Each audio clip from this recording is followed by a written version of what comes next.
Tangis Supriyani pecah saat mengingat tabiat Aibda Hashim, motif minta maaf terbongkar. Guru Supriyani bersikeras tidak pernah melakukan perbuatan kekerasan terhadap anak Aibda Hashim.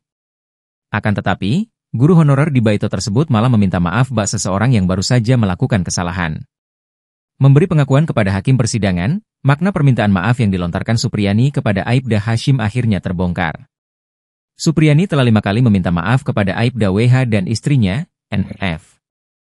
Hal itu diungkapkan Supriyani dalam sidang lanjutan di Pengadilan Negeri, PN, Andoolo, Kabupaten Konawe Selatan, Sulawesi Tenggara, Kamis, 7 November 2024.